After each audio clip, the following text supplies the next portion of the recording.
these past few weeks for me have been really interesting in terms of varying levels of happiness and kind of like thoughts and emotions and habits and all this stuff. And it's been eventful, and I wouldn't say it was been fun, but it has been eventful. And one of the things I've been doing, one of my normal, routines is leaving my phone and my computer at work when I don't really have anything to do at home. And that's kind of because I feel like I have more control over kind of my day when I don't have technology, because it's not really my way out. And I kind of understand now that almost every single day I want a way out of, it's like the pain and the suffering and the kind of my thoughts. Because, even on the days that I feel great, that I feel happy, it's still very much like I still don't take enough time for myself. And the bar is just way too high.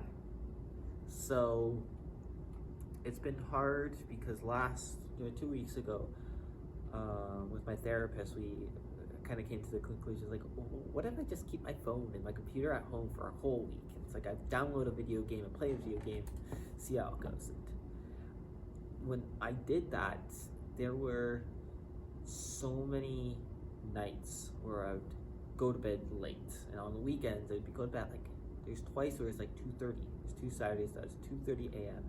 Anyone who knows me knows I get to bed early. I get enough sleep, and it's crazy to me to think that's like, if I have technology around, everything that's good for me just goes to crap. Like today, I've been on my phone and my computer, and I haven't eaten as much as I've wanted. I'm actually pretty hungry right now, and it's kind of surreal to me how much technology has an influence on me. It kind of makes me feel bad, but at the same time, makes me feel bad, but I know, I think about it, and it's very much kind of an upbringing and situation, something that I don't have control over. So, hey, if you don't have something to control over, there is something that you do control, and that's your access to things. So, I'm gonna start implementing a little bit more the lack of phone and lack of computer. But that's not what this entry is for.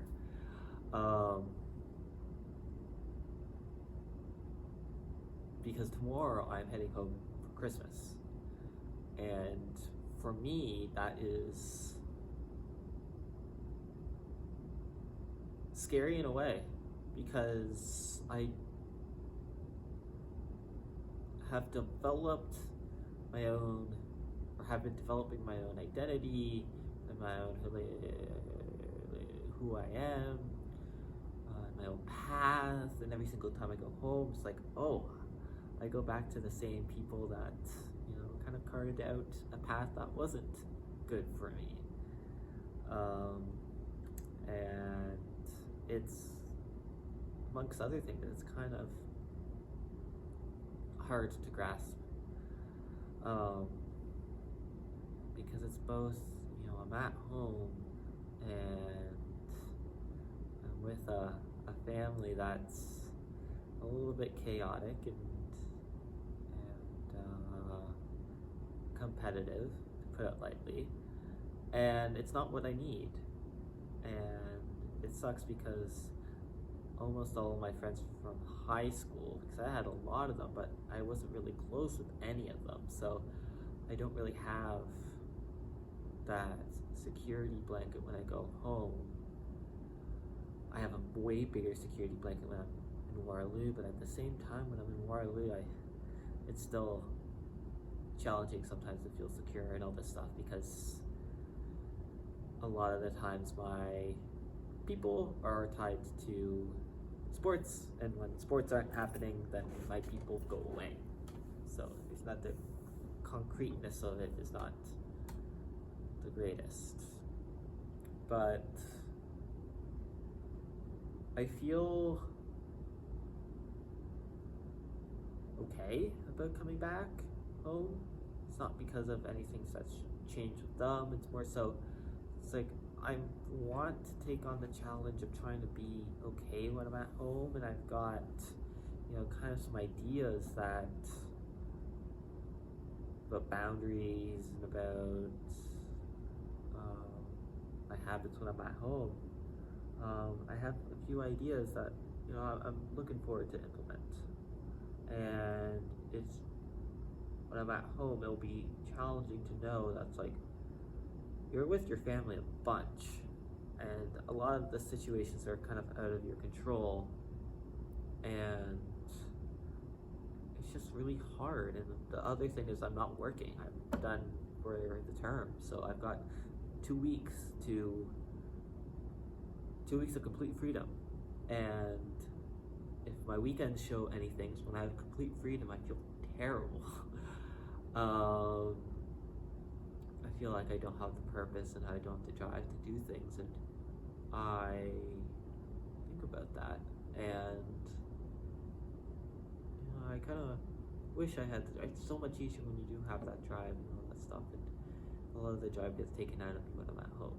So it's going to be interesting to know, to find out, is everything I do, will make me feel satisfied, or is it going to be better than what it usually is?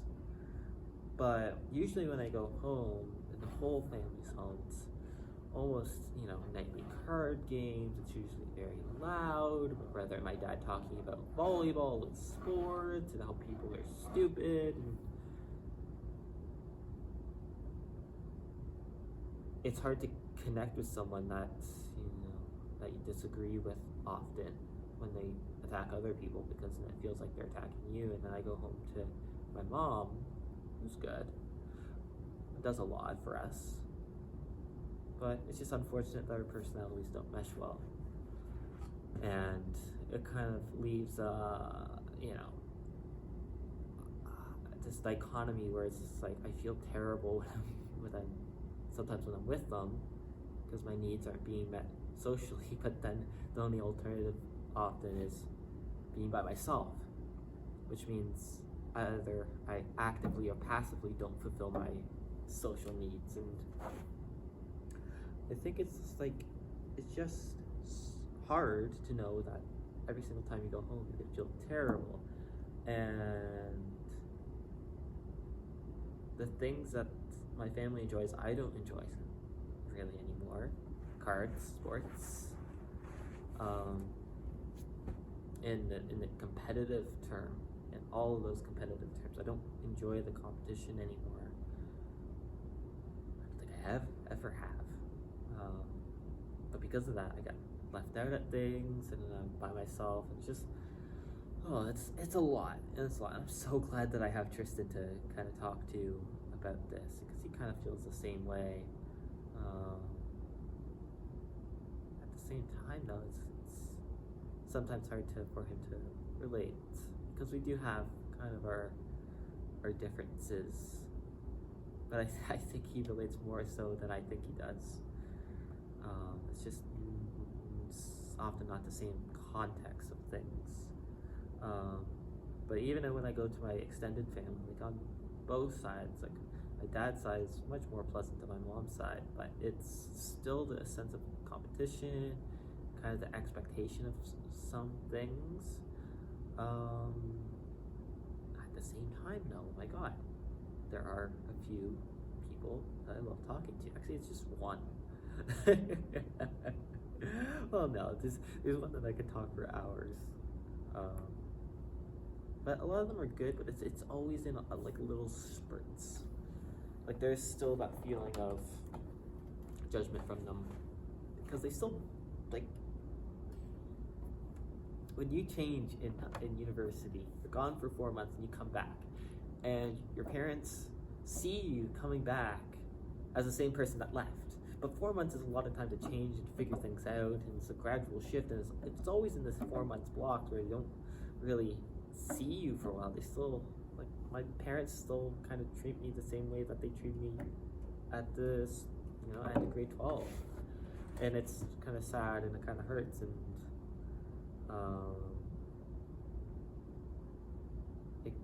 sucks. It sucks to not have the understanding that I've desired for so long.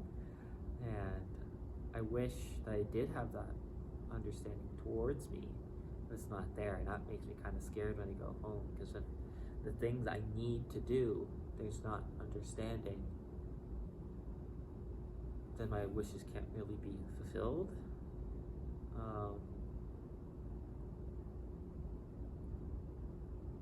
At the same time, though, I do have some, like, with boundaries and all that stuff. I am sure I'm going to implement it. So I think it's going to be, in a sense, better. But I don't know. One thing that I do know is that it seems like other people's families are just, there's so much less drama involved. It's so much less, like, it kind of hurts me. It kind of makes me feel,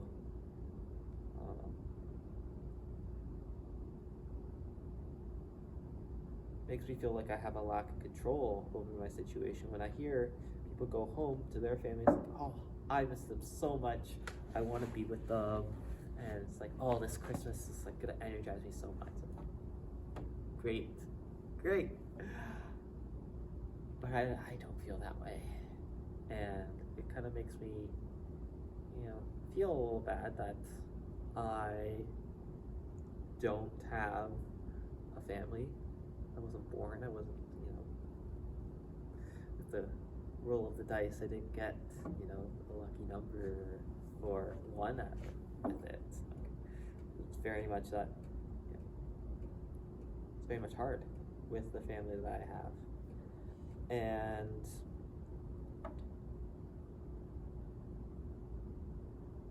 I think that, well, I say that, I'm just reflecting here, it's like, it is almost like self-pity. It's like, oh, I don't have that family. It's like, well, I should feel terrible if I don't have that family. It's like, that kind of actually make you feel good.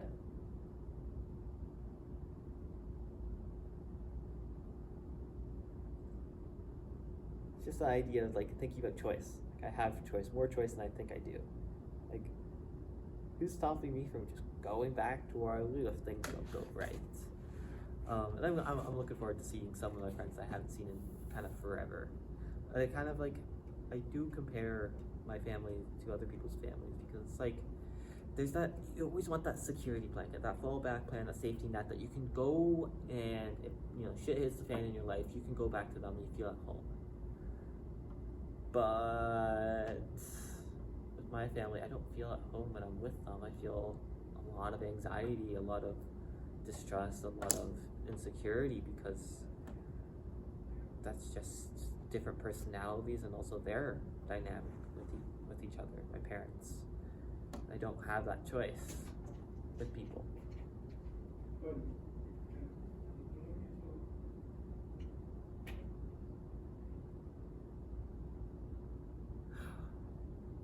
But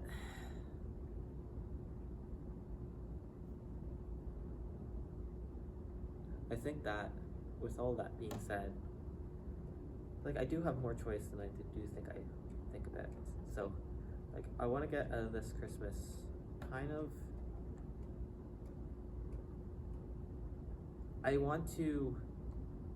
my main goal when it comes to this Christmas is being socially fulfilled. I think that's my biggest thing right now, is I want to be as socially fulfilled, more so than average, because I feel like a lot of my times this past few months, it's been a lot of my sadness and just overall feelings of overwhelming feelings of lack of purpose and all this stuff. And it comes from this, like, I don't have that safety blanket. It's like I spend a day with someone, but when I did spend a day with Tristan, have a weekend, oh my god, I felt so good about myself. It lasted a week. So I feel like I'm just, like, lonely in a general sense. It's like I've had more people around me rather than just, like, individual events. I actually have whole days with them. I think that would make me feel so much better.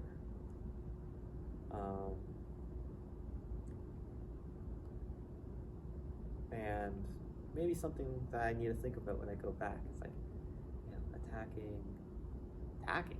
Ooh, no, not attacking. Cooperating, with people and conversing with them so I can get, longer times talking to them, feeling, doing stuff. Just all of that. I feel like I just want to be around people, help them, get ideas, do great things. And a lot of these great things that I do are by myself, and I do great things, and it just hurts when you're by yourself and you're doing these things that only fulfills you in one aspect and not the social aspect. So I wanna see how well I can keep my social satisfaction when I'm at home. So last time I was at home, I was down the drain.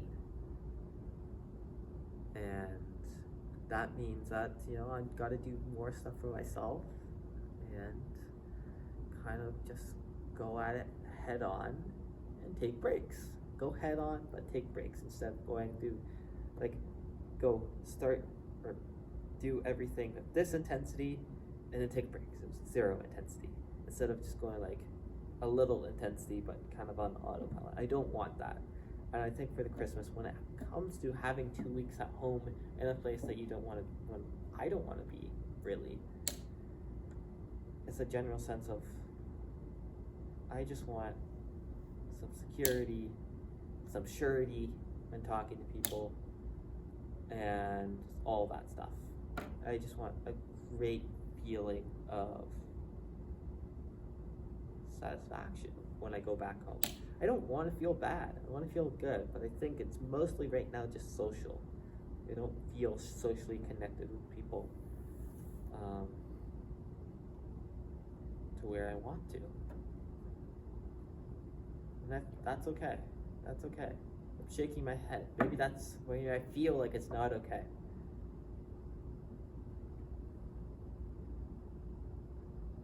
There's a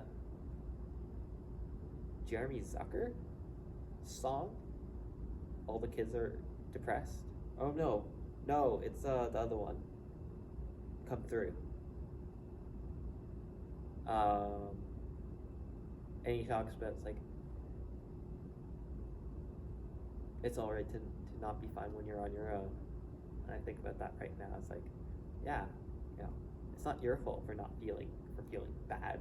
If people around you are better, different, it would be better. And sometimes you just don't have that choice. So it's okay to feel bad when you're by yourself.